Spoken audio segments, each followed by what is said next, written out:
Hello everyone, আসসালামু আলাইকুম। আশা করি সকালে ভালো আছেন। দেখতে পাচ্ছেন জালের শেড দেওয়া ইতিমধ্যে হয়ে গেছে। গত ভিডিওতেই বললাম যে প্রচুর পরিমাণে পেয়ারা পাখিতে খেয়েছে, যার কারণে কিন্তু আমাদের জালের শেড দেওয়া। দেখতে পাচ্ছেন এই পাশে দেখুন কত পরিমাণে পাখিতে খেয়েছে। দেখুন ঠুঙা আর ঠুঙা এগুলো সব কিন্তু পাখিতে খাওয়া। পাখি দেখে আর সাফ করে দিয়েছে, যে দেখুন গাছে দেখায়।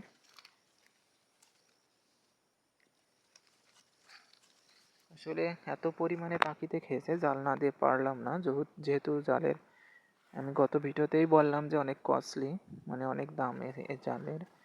হ্যাঁ, আর যদি পেয়ারা চাষ করতে হয় অবশ্যই আপনাদের এই জাল এই সিজনে রাখতেই হবে, কারণ এই সময়তেই পেয়ারা প্রচুর পরিমাণে খায়,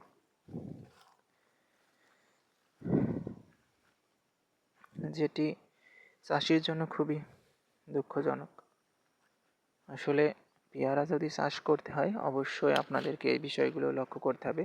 আর আপনাদের এই অঞ্চলে যদি যে ধরনের পাখি, যে বনটিয়া বলে আমাদের এই অঞ্চলে, সবুজ ধরনের ঠোঁট অত্যন্ত সুস্বাদু।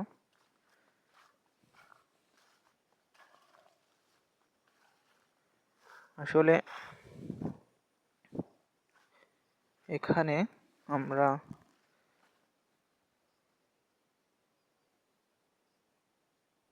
কামটা কি হলো, আমি সকালবেলা এখানে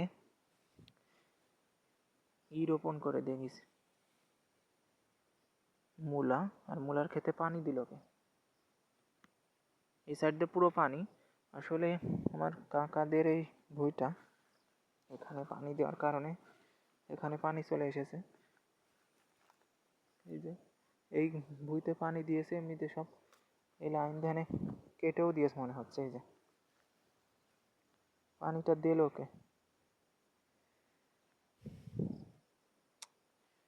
এখন যদি এই পাশ থেকে মার যায় গাছের চারা, তাহলে আর কি করা। অনেকখানিতেই পানি চলে গেছে। সকালবেলা আমি এখানে ফেলেছি, আসলে দুপুরের পরে তো সকালে পরে আর আসা হয়নি। পুরো জালের শেড তো দেওয়া হয়ে গেছে ইতিমধ্যে। টোটালি এর কেজি 500 টাকার উপরে। এই জাল কেজি হিসাবে বিক্রি হয়। আমাদের টোটালি লাম্বাই 110 হাত, যেহেতু জাল কিনতে হয়েছে 140 হাতের উপরে। দুটো কেনা হয়েছে, উপরে সেটে দেওয়া হয়েছে, তবে এখনও আর একটা লাগবে উপরে দিতে। আর এটা প্রায় কাভার হয়ে গেছে। আসলে আপনাদের যদি পেয়ারা চাষ করতে হয় অবশ্যই জাল সংগ্রহ করতে হবে এই সিজনে, যদি আপনাদের অঞ্চলে এই পাখিগুলো থাকে। দেখুন কি পরিমাণে পাখিতে পেয়ারা খেয়েছে, এক একটা গাছে কিন্তু অনেকগুলো করে পেয়ারা পাখিতে খেয়েছে। আমি তো সবগুলো কিন্তু এছাড়াও ছিঁড়ে অনেক ফেলে দেওয়া হয়েছে। এপাশে দেখার কতগুলো ঠোঙা, শুধু পাখিতেই খাওয়া এগুলো। এই যে এটাও কিন্তু নষ্ট হয়ে যাচ্ছে।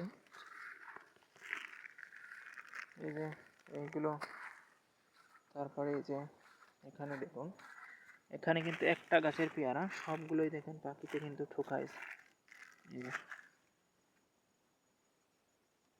প্রচুর পরিমাণে পাখিতে খায়। এই যে শেডটা কিন্তু দুটো শেড নিয়ে আসা হয়েছে, দুটো জাল নিয়ে আসা হয়েছে, যেটা এই খোলটুকুই বাদ থেকে গেছে। এটা আর একটা নেট নিয়ে আসতেই হবে, তা না হলে পাখি এমনিদের ঢুকবে। আর আপাতত কিন্তু কিছুটা প্রোটেক্ট দেওয়া গেছে, কারণ অল্প একটু জাল দেখলে পাখি সেখানে আসে না। এদিকে কুল গাছটিতে তো প্রচুর পরিমাণে কুল অনেক বড় বড় হয়ে গেছে। আসলে কুলির একটা ভিডিও আপনাদেরকে অবশ্যই দেব, সামনে আসতেছে কুলির পার্ট 2।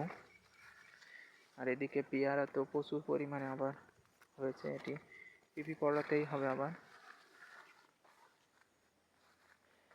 জালের শেড যদি না দিই তাহলে পেয়ারা কিন্তু বিক্রি করা খুবই কষ্টের হয়ে যেত, কেননা পেয়ারা কিন্তু প্রচুর পরিমাণে ওই পাখিগুলোতে খায়, যেটি কিন্তু খুবই বিপজ্জনক। এই যে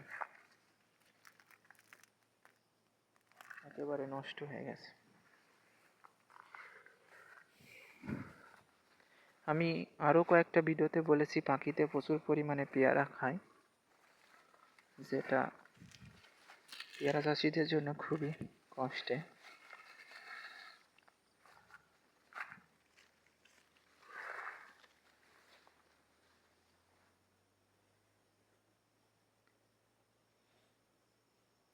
অবশ্যই আপনারা যদি পেয়ারা চাষ করতে করার ইচ্ছা পোষণ করেন, অবশ্যই আপনাদের অঞ্চলে এ ধরনের পাখি আছে কিনা এবং প্রতিকূল পরিবেশ হলে অবশ্যই এই নেটগুলো দিতে হবে আপনার যদি বেশি ক্ষতি হয়ে যায়।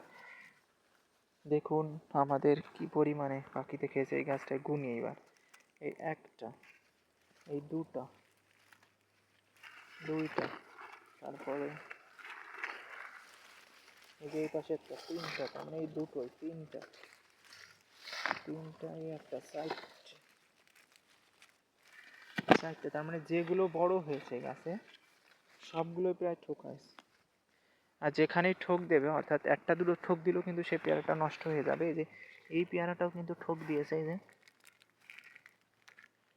এই পেয়ারাও কিন্তু ঠোক দিয়েছে। আসলে এই পেয়ারাটাও কিন্তু নষ্ট হয়ে যাবে। আসলে নতুন ঠোকাইছে, এর ভিতর পাখি কি আসতে পারছিল কি কিনা জানি না। গতকাল যেহেতু ভিডিও দেয়নি চ্যানেল বা পেজে, কারণ এখানে সন্ধ্যা পর্যন্ত কাজ করতে হয়েছে। এই যে এখানে আসলে জাল টাঙানোর ভিডিওটা দেওয়ার পরিস্থিতি হয়নি, অনেক কষ্ট। কালকে দুপুরে চিন্তা করেছি, দুপুরবেলায় চিন্তা করার পরই কিন্তু জাল আবার দেওয়া হয়ে গেছে। অর্থাৎ কালকে সকালবেলা নিয়ে এসেছে জাল, কালকে দুপুর 12:30টার পর থেকে সন্ধ্যা হয়ে গেছিলো জালের শেড দিতে। আর ও পাশেরটা বড় ভুঁর, উপরের ভুঁইতে পেঁয়াজ কিন্তু দিয়ে দেওয়া হয়েছে। এই যে এখানে পেঁয়াজ দেখুন কি পরিমাণে। আসলে সব তো ভিডিও করে দেখানো যায় না, তারপর দেখানোর চেষ্টা করলাম। অবশ্যই আপনারা যদি পেয়ারা চাষ করতে চান, আপনাদের অঞ্চলে যদি এ ধরনের পাখি উপদ্রব বেশি থাকে, আমাদের এই অঞ্চল যেহেতু গ্রামের একটা দারুণ